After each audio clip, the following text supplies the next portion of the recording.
महाराष्ट्रात एसटी कर्मचारी आत्महत्या करत आहे. आत्महत्याच्या उंबरठ्यावरती आहे असं असणारं गेल्या 4 महिन्यापासून ऑल इंडिया पॅंथर सेना या राज्य सरकारला सतर्क करून सांगत होती. याआधी अमोल माळी, विशाल हाटवार या 2 चालक वाहकांनी आत्महत्या केली. या आत्महत्याला वाचा फोडण्याचं काम महाराष्ट्रामध्ये ऑल इंडिया पॅंथर सेनेने केलं.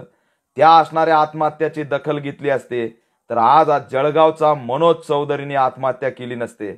परंतु एसटी कर्मचाऱ्याकडे कायम दुर्लक्ष करायचं, मरण्यासाठी सोडायचं, ही असणारी फॅशन या महाराष्ट्रामध्ये सुरू झालेली आहे. याचा आम्ही निषेध करतो. आज जळगावला मनोज चौधरीने आत्महत्या केली. पगार होत नाही म्हणून मानसिक तणावात जाऊन आत्महत्या करून त्यांनी माझ्या आत्महत्येस राज्य सरकार जबाबदार असल्याचं सांगितलेलं आहे. राज्य सरकार हे गेंड्याच्या कातडीच्या भूमिकेमध्ये गेल्या 3 ते 4 महिन्यापासून या एसटी कर्मचाऱ्याला पगार दिलेला नाही. 3200 प्रशिक्षणार्थी कर्मचाऱ्यांची स्थगिती उठवलेली नाही आणि महामंडळाचं विलिनीकरण शासनात केलेलं नाही. यासाठी ऑल इंडिया पॅंथर सेनेने राज्यात हल्लाबोल आंदोलन केलं.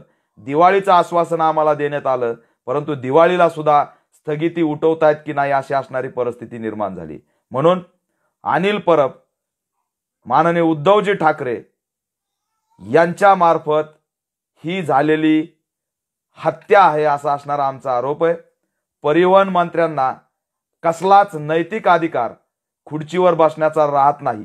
एका पाठोपाठ एक कर्मचारी आत्महत्या करतायत, त्यांचे प्रश्न सोडवले जात नाहीत. मोठ्या थाटामाटात मंत्रालय आणि मंत्री आणि आमदार खासदार इथं असणारे दिवाळी साजरी करणार आहेत, परंतु ही दिवाळी तुम्ही एसटी कर्मचाऱ्यांच्या मड्यावर साजरी करणार आहात का, असा असणारा आमचा संतापजनक प्रश्न आहे. तात्काळ कर्मचाऱ्यांचा पगार द्या, 3200 प्रशिक्षणार्थी कर्मचाऱ्यांची स्थगिती उठवा, अन्यथा या महाराष्ट्रामध्ये तीव्र स्वरूपाचं आंदोलन उभा राहिल्याशिवाय राहणार नाही असा असणारा इशारा देतो. आणि शहीद अमोल माळी, विशाल हाटवार आणि मनोज चौधरी या तिघांच्याही परिवाराला 25 लाखाची मदत शासनाने केली पाहिजे अशी असणारी मागणी करतो.